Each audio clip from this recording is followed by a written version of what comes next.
Alô, boa noite a todos. Meu nome é Lúcio Pacheco, sou médico, sou cirurgião, chefe da equipe de transplante hepático do Hospital Quinta Dor, Copa Dor e Copa Star. Eu sou médico formado pelo FRJ, fiz mestrado em cirurgia pelo FRJ e doutorado pelo FRJ. E o tema que me pediram para falar para vocês sobre técnica cirúrgica no transplante hepático pediátrico. Eu até vou falar um pouco de técnica cirúrgica, eu não vou falar detalhes, eu acho que não cabe aqui detalhes, mas cabe muito mais compreender o cenário do transplante hepático pediátrico do que muitos detalhes em técnica cirúrgica. O primeiro transplante de fígado realizado no mundo foi numa criança. Foi uma criança em Denver, que tinha 3 anos de idade, que tinha um diagnóstico de atresia de vias biliares, e essa criança morreu na mesa de cirurgia. A sobrevida dela foram 0 dias. Essa criança, a descrição desse transplante está na biografia do cirurgião que fez esse primeiro transplante e depois trabalhou com transplante até o final da vida. Ele faleceu ano passado, Dr. Thomas Starzl.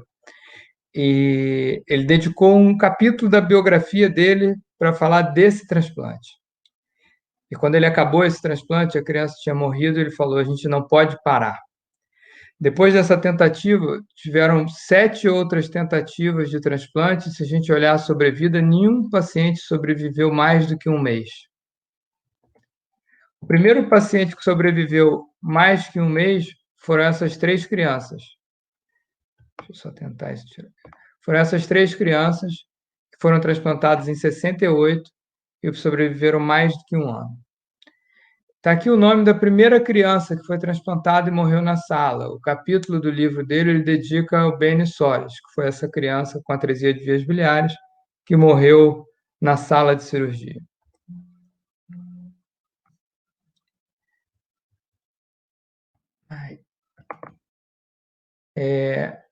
Uma das frases do Dr. Starzl, que eu gravo bem, que guardo bem, que também está nessa biografia dele, esse é o Dr. Starzl, que antes desse primeiro transplante de fígado em humanos, que foi nessa criança, ele fez 200 transplantes em cachorro. Ele dizia que o fígado era o órgão mais desafiador de todos eles, e se ele pudesse ser transplantado, qualquer outra coisa poderia ser feita no mundo. Bem, vamos lá. Quais são as indicações de transplante em criança? 60% das indicações de transplantes em criança são doenças colestáticas, onde a principal dela é a atresia de vias biliares. Depois a gente vê 2 outras grandes indicações, doença metabólica da criança e a hepatite aguda, hepatite fulminante, a acute liver failure. Uma percentagem significativa sobre tumores, são tumores de fígado, e aqui o principal é hepatoblastoma, e uma percentagem pequena de doença criptogênica, que, graças a Deus, cada vez mais é menor, porque cada vez mais a gente consegue entender melhor as doenças do fígado e não classificar uma doença do fígado como cirrose criptogênica. Quais são os tipos de transplante de fígado que a gente pode fazer numa criança? O principal deles, e que seria o ideal sempre, é transplantar um fígado inteiro numa criança. Então, um transplante de fígado com fígado inteiro, doador falecido. A segunda forma de transplantar uma criança é um transplante com fígado reduzido. E o enxerto pode vir tanto de um doador vivo quanto de um doador falecido. No caso do doador falecido, quando o fígado é dividido para dois pacientes, na maioria das vezes uma criança e um adulto, a gente chama esse transplante de split liver. E quando você usa só um pedaço do fígado e despreza o outro pedaço do fígado, e aí tem vários fatores por que fazer isso, a gente chama de transplante de fígado reduzido apenas. Tá? Então, aqui um exemplo de fígado inteiro. No doador vivo, você deixa o fígado no adulto e o enxerto vem com um pedaço pequenininho de artéria de veia porta e um pedacinho da veia hepática. No split liver, o fígado vem com o pedículo grandão. Então, ele vem com uma veia curtinha e com um pedículo hepático grande. Então, basicamente, o que a gente tem é transplante com fígado inteiro do doador falecido, transplante com fígado reduzido do doador vivo e transplante com fígado reduzido do doador falecido, que a gente vai chamar de split. É fácil entender que para uma criança basta o lobo esquerdo de um adulto. Uma criança, a gente precisa receber mais ou menos 1% do peso de fígado. Então, uma criança com 20 quilos recebe um enxerto, recebe um enxerto de 200 gramas. Se a gente olhar aqui, isso aqui é um lobo esquerdo de um adulto, dentro do abdômen de uma criança, e o lobo esquerdo ocupa quase todo o abdômen. Às vezes, esse lobo esquerdo é grande para a criança quando ela é pequena. Isso aqui é um trabalho publicado pelo nosso grupo, em que a gente transplanta, o que chama de transplante com monossegmento. Você transplanta um pedacinho do lobo esquerdo numa criança quando ela é muito pequena para receber um lobo esquerdo inteiro que estaria aqui. Em relação à técnica de split, aqui é uma homenagem ao grupo de São Paulo, um grupo que até hoje faz transplante, mas na época chefiado pelo professor Carone, já falecido, e pelo professor Paulo Chap, que é vivo até hoje, trabalha no Sírio-Libanês.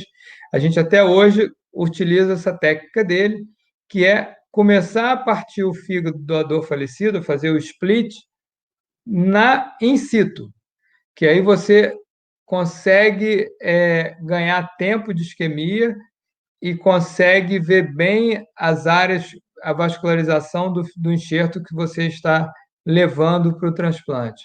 Então, essa técnica foi publicada em 99, na época era uma coisa que estava começando a ser feita no mundo inteiro, e esse grupo de São Paulo fez essa publicação numa revista de impacto grande, que é a Transplantation, e até hoje a gente se baseia nesse artigo para fazer os nossos transplantes com split. Uma coisa que mudou muito no cenário de transplante de fígado no Brasil foi uma portaria 1160, publicada em 2006. Até essa data, o transplante de fígado, a ordem da fila de espera se baseava apenas em tempo de espera. E essa portaria modificou esses critérios para distribuir o fígado de doador falecido para transplante, implantando um critério de gravidade clínico do paciente. Então, a partir de 2006, o Brasil passou a adotar um critério para distribuição de fígado, onde o fígado vai para o paciente mais grave da fila de espera. E a gente vai ver que nessa portaria as crianças são muito beneficiadas, tá? Em adolescentes maiores de 12 anos, a gente usava o MELD, que se baseia em creatinina, bilirrubina total e o INR. E as crianças, a gente se baseia no PELD, que leva em consideração a bilirrubina da criança, o INR e a albumina. Se a gente lembrar que a principal indicação de transplante em criança é doença colestática, elas vão ter uma bilirrubina bem elevada. Então, o PELD para crianças com menos de 2 anos e o MELD para crianças de 12 a 18 anos. Essa portaria leva em consideração também a compatibilidade anatômica por faixa etária e diz que todos os doadores com menos de 18 anos ou com menos de 40 quilos, o fígado vai preferencialmente para as crianças menores do que 18 anos. Então, se a gente tem um doador que tem menos de 18 anos ou menos de 40 quilos, antes daquele fígado ser ofertado para qualquer adulto, aquele fígado tem que ser ofertado para todas as crianças que estão na fila de espera. E que o valor do PELD vai ser multiplicado por 3 para favorecer ainda mais as crianças com menos de 12 anos. Em 2009, a portaria 2600 validou esse regulamento para as crianças, reafirmou essas regras para crianças, mas acrescentou que para as crianças de 12 a 18 anos, aquele valor do MELD seria multiplicado por 2 para também essas crianças serem beneficiadas na fila de espera. Por que isso? Por que beneficiar as crianças na lista de espera? Isso aqui são 4 publicações internacionais que mostram que as crianças abaixo de 5 anos têm uma taxa de mortalidade na lista de espera por transplante maior do que os adultos. E esses dados se confirmam aqui no Brasil também. Isso são dados da Associação Brasileira de Transplantes de Órgão, que publica anualmente o Registro Brasileiro de Transplantes. Isso são dados de 2016, mas se a gente pegar os dados até hoje, são muito semelhantes. Em 2016, ingressaram 247 crianças na fila de espera para um transplante. Essa lista de espera possui 53 pacientes, 53 crianças, e 43 crianças morreram aguardando um transplante, que dá mais ou menos 81% da lista de espera. Quando a gente fala em adulto, ingressaram 3.733 pacientes na lista de espera, tinham 1.331 pacientes aguardando e morreram aguardando 723, o que representa 54% dos pacientes em lista de espera.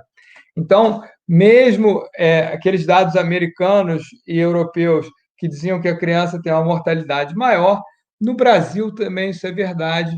81% da lista de espera de crianças, as crianças morrem esperando um transplante. Então, por isso, serem tão beneficiadas por essas 2 portarias que a gente falou.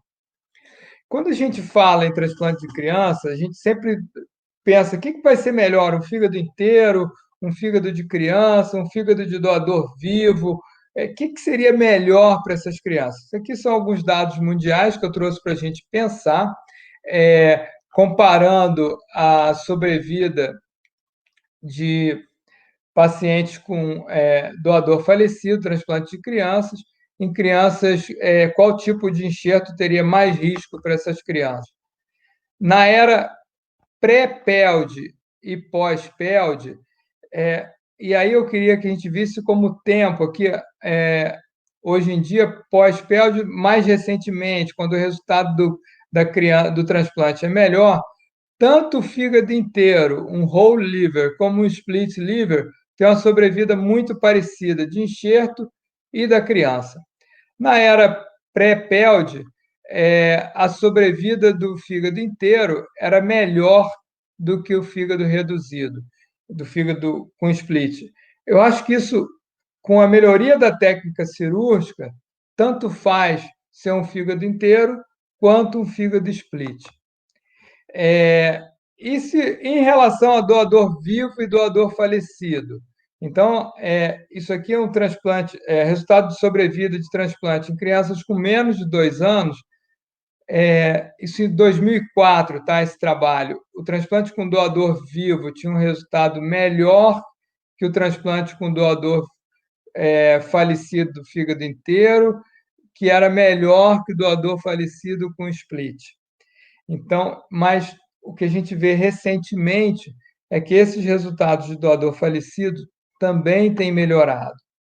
Mas nessa época, na época desse trabalho, em crianças com menos de 2 anos, o transplante intervivo tinha um resultado melhor.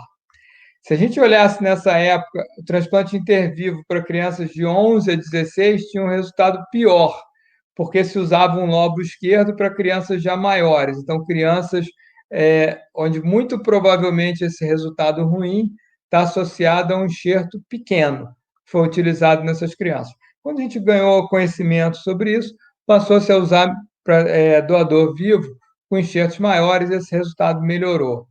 Mas, hoje em dia, o que a gente vê é que esses resultados são muito semelhantes. Tá?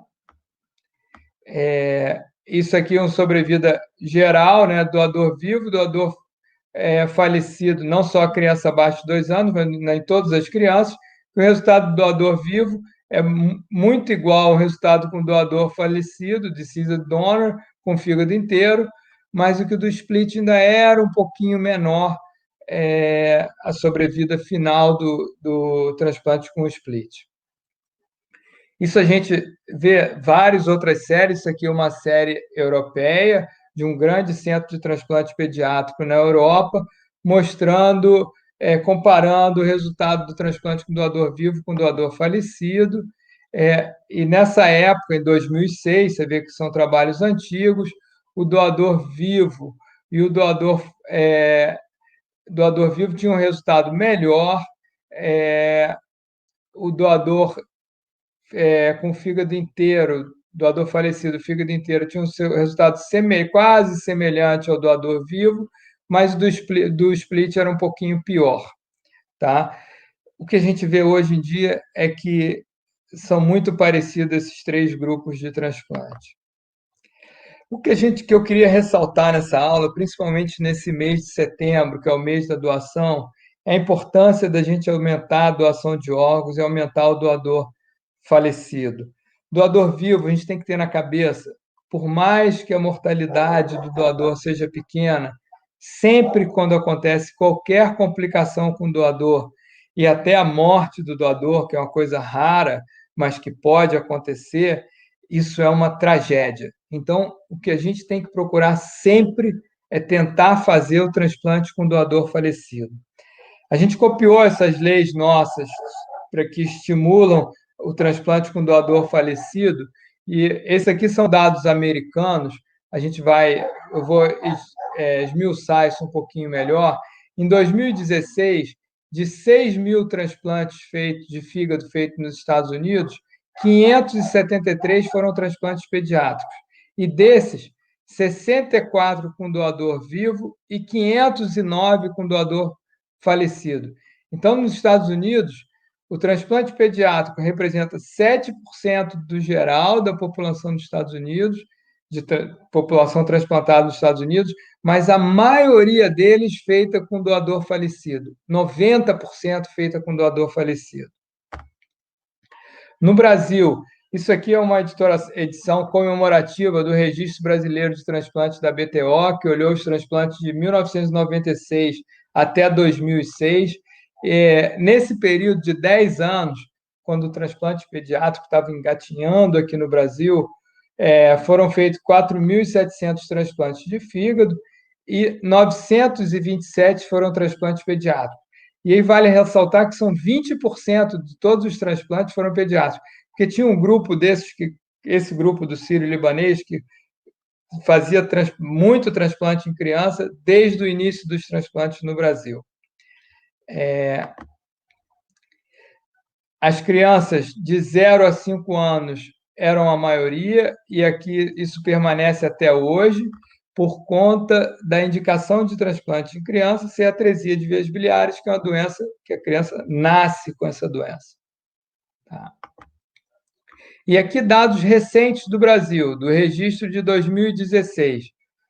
E nesse ano de 2016 foram feitos 1.800 transplantes de fígado no Brasil, 180 eram transplantes pediátricos, o que dá 9,6%, semelhante aos dados americanos.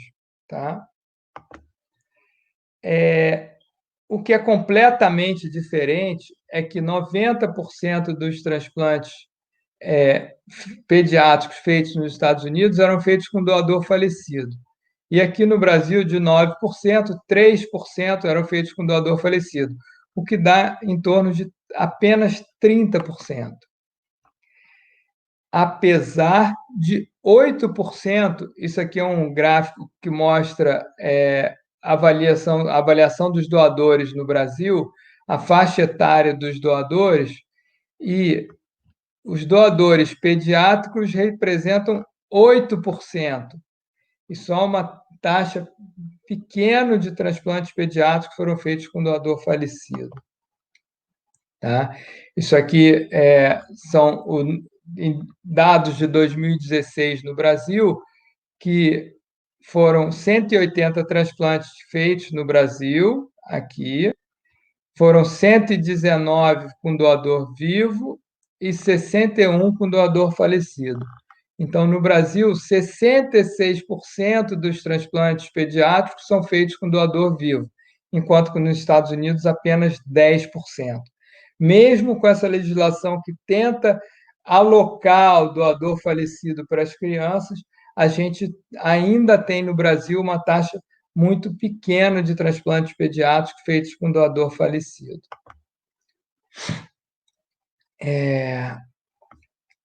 Aqui são dados ainda de 2016, falando 1.700 transplantes com doador falecidos no Brasil, 157 foram doadores vivos.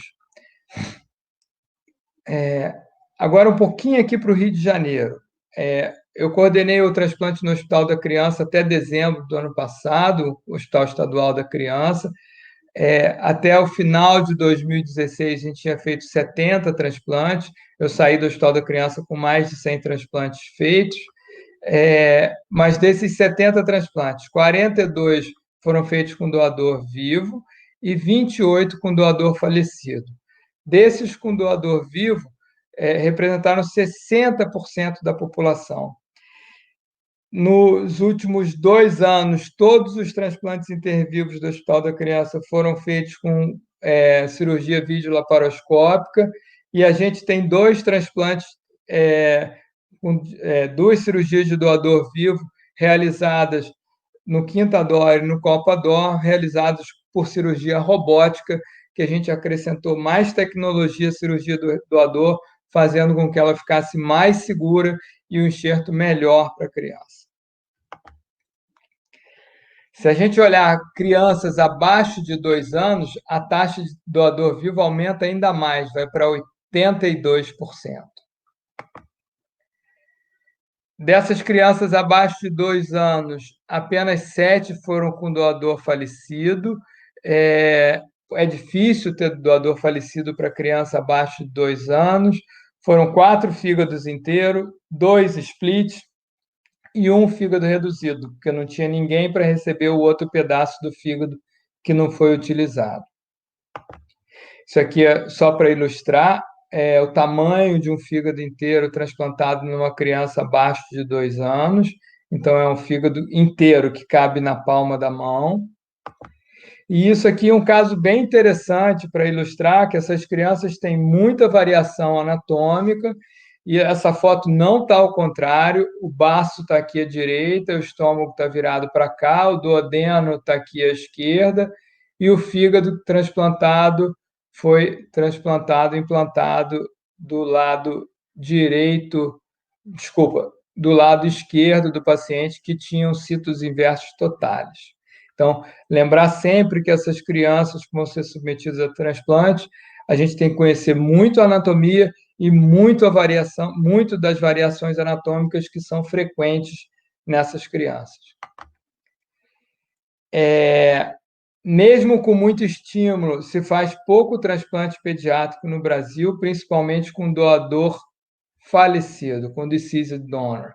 Essa é a nossa primeira bebê transplantada com doador vivo. Ela foi transplantada em setembro de 2002. Isso aqui é um pouco depois do transplante, 1 ano e pouco depois do transplante.